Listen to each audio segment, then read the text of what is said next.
राजस्थान में संकट में आई गहलोत सरकार, भ्रष्टाचार पर मंत्री ने साधा निशाना, पायलट ने दी चेतावनी। राजस्थान में अशोक गहलोत सरकार पर फिर से संकट के बादल मंडराने लगे हैं। एक ओर सचिन पायलट ने मोर्चा खोल दिया है तो दूसरी ओर एक मंत्री ने भ्रष्टाचार के खिलाफ अपनी ही सरकार के खिलाफ निशाना साधा है। पायलट ने गहलोत सरकार को चेतावनी दे डाली है कि अगर उनकी 3 मांगें नहीं मानी जाती हैं तो वे राज्यवादी आंदोलन करने के लिए मजबूर हो जाएंगे।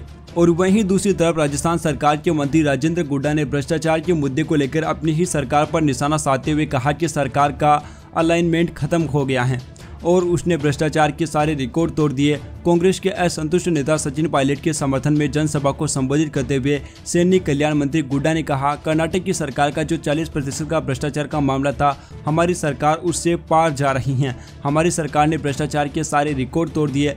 गुड्डा ने मंत्रिमंडल के अपने सहयोगी स्वायत्त शासन मंत्री शांति धारीवाल पर भी भ्रष्टाचार का आरोप लगाते हुए कहा कि उनके कार्यालय से बिना भ्रष्टाचार की कोई भी फाइल नहीं चलती। उन्होंने यह भी आरोप लगाया कि मुख्यमंत्री अशोक गहलोत भाजपा विधायकों की खरीद फरोख्त में शामिल थे और उनके पास इसके सबूत हैं। गुड्डा ने इसका ब्यौरा नहीं दिया।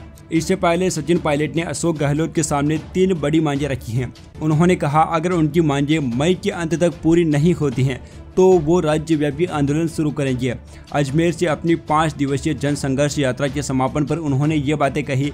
सचिन पायलट ने जो 3 मांगें रखी हैं उसमें उन्होंने भ्रष्ट राजस्थान लोक सेवा आयोग को भंग करने और पेशेवर तरीके से इसके पुनर्गठन की मांग की।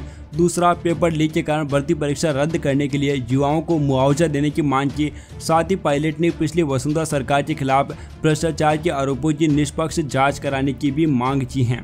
इस मामले में विपक्षी दल भाजपा ने गहलोत से नैतिक आधार पर पद से इस्तीफा देने की मांग की। भाजपा प्रदेश अध्यक्ष डॉक्टर सीपी जोशी ने ट्वीट किया, मुख्यमंत्री जी, आपकी सरकार के मंत्री आपकी ही सरकार पर भारत के सबसे भ्रष्टाचार और कमीशन खोर सरकार का आरोप लगा रहे हैं। क्या ऐसी स्थिति में आपको अपने पद पर बने रहना चाहिए? अगर थोड़ी भी नैतिकता बची हो तो आपको तुरंत इस्तीफा दे देना चाहिए। Subscribe now and press the bell icon. Never miss an update.